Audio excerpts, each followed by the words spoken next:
Hello friends, welcome to healthy food. இன்றைக்கி நம்ம மசாலா பால் எப்படி தயார் பண்ணுறதுன்னு சொல்லி பார்க்கலாம். இந்த பால் தயார் பண்ணுறதுக்கு முதல்ல நம்ம அந்த மசாலா பொடியை ரெடி பண்ண போகிறோம். இந்த மசாலா பாலில் நம்ம மஞ்சள், மிளகு எல்லாமே சேர்த்துறதுனால இதுக்கு நோய் எதிர்ப்பு சக்தி அதிகம். இந்த பாலை நீங்கள் எப்போ குடிக்கலாம் அப்படின்னா, நைட்டு தூங்க போகிறதுக்கு முன்னாடி குடிச்சிட்டு படுத்திங்கன்னா நல்ல டீப் ஸ்லீப் உங்களுக்கு கிடைக்கும். ஓகே, வாங்க எப்படி பண்ணலான்னு சொல்லி பார்க்கலாம். அரை கப் நான் பாதாம் எடுத்துகிட்டு சும்மா இதை வறுத்துக்க போகிறேன். லைட்டாக பாதாம் சூடானால் மட்டும் போதும், ரொம்ப நேரம் வறுத்துறாதீங்க, அப்புறம் ஒரு மாதிரி எண்ணெய் பசை ஆகிடும். சும்மா அந்த பாதாம் சூடாகிற அளவுக்கு வறுத்துக்கலாம். வறுத்துட்டு ஒரு பிளேட்டுக்கு மாற்றிக்கலாம்.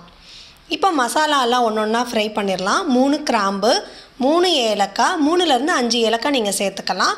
2 துண்டு பட்டை, இந்த மாதிரி சின்ன சைஸ் பட்டை. நான் அரை டீஸ்பூன் மிளகு சேர்த்துறேன்.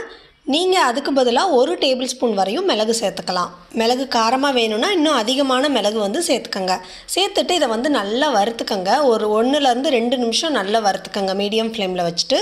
மிளகெல்லாம் சூப்பராக வறுபட்டு நல்ல வாசனையாக இருக்குது. இப்போ ஒரு பிளேட்டுக்கு மாற்றிட்டு இதை நல்லா ஆற வச்சுட்டு மிக்ஸி ஜாருக்கு மாற்றிக்கலாம். மாற்றிட்டு ஜாதிக்காய் ஒரு ஜாதிக்காய் இப்படி இருக்கும், இதை உடைச்சிட்டு இந்த மாதிரி 1/4 ஜாதிக்காயை உள்ளே சேர்த்துக்கலாம். சேர்த்துட்டு இதை அரைச்சி எடுக்க போகிறோம். சூப்பராக அரைச்சி முடிச்சிருக்கோம். இது கூட நான் கொஞ்சமாக 2 பிஞ்ச் அளவுக்கு குங்குமப்பூ சேர்த்துறேன். இது ஃபுல் அண்ட் ஃபுல் ஆப்ஷனல் தான், உங்ககிட்ட இல்லைன்னா நீங்கள் ஸ்கிப் பண்ணிக்கோங்க. 1/4 டீஸ்பூன் அளவுக்கு மஞ்சள் தூள் சேர்த்துறேன். அப்புறம் நம்ம தயார் பண்ணி வச்ச பாதாமை உள்ளே சேர்த்துக்கலாம். சேர்த்துட்டு இதை நல்லா அரைச்சி எடுத்துக்கலாம். இங்கே பாருங்கள், சூப்பராக அரைச்சி முடிச்சிருக்கோம்ல. இந்த மாதிரி உதிரி உதிரியாக எப்படி இருக்குது பாருங்கள், நல்லா சூப்பராக இருக்குது. நம்ம பொடி தயாராகிடுச்சு. அடுத்து பாலை காய வச்சுக்கலாம். நான் இன்றைக்கி 3 டம்ளர் பால் தயார் பண்ணுறேன். இப்போ இந்த தயார் பண்ணி வச்ச பொடியை நீங்கள் இந்த மாதிரி பாட்டிலில் போட்டு அடைச்சி வச்சிட்டிங்கன்னா 6 மாதம் வரையும் நல்ல கண்டிஷனில் இருக்கும். நான் 3 டம்ளர் பால் பண்ண போகிறேன். 2 டம்ளர் பால், அரை டம்ளர் தண்ணி சேர்த்துருக்கேன். இது பால் இப்போ நல்லா கொதிக்க லேசாக சூடானதுக்கப்புறமா நம்ம 1 ஸ்பூன் அளவுக்கு நான் அந்த மசாலா பொடியை உள்ளே சேர்த்துருக்கேன். நீங்கள் இதுக்கப்புறம் நான் என்ன பண்ணேன்னா 1/4 டீஸ்பூன் மிளகு சேர்த்துருக்கேன். ஏன்னா இதனுடைய காரம் எனக்கு கம்மியாக இருக்கிறதுனால 1/4 டீஸ்பூன் நான் மிளகு சேர்த்துருக்கேன்.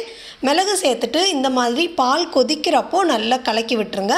ஒரு 5 நிமிஷம் இந்த மாதிரி பால் நல்லா அந்த குறையணும், அந்த நல்லா வேகணும். அந்த மசாலா அந்த பாலில் நல்லா வேகணும். இப்போ 5 நிமிஷம் ஆயிடுச்சு. நான் அடுப்பை ஆஃப் பண்ணிடுறேன். அடுப்பை ஆஃப் பண்ணிவிட்டு 3 டீஸ்பூன் அளவுக்கு பனங்கல்கண்டு நான் சேர்த்துறேன். அடுப்பை ஆஃப் பண்ணதுக்கு அப்புறம் தான் நான் சேர்த்துறேன். சேர்த்துட்டு இந்த மாதிரி நல்லா கலக்கி விட்டுட்டு ஒரு மூடி போட்டு ஒரு 5 நிமிஷம் மூடி வச்சிடலாம். அப்போ தான் பனங்கல்கண்டு நல்லா கரையும். அதுக்காக தான் இப்படி பண்ணுறோம். இப்போ 5 நிமிஷம் ஆயிடுச்சு.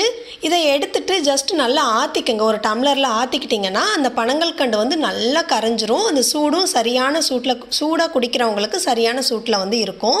இப்போது இதை வடிகட்டிடலாம்.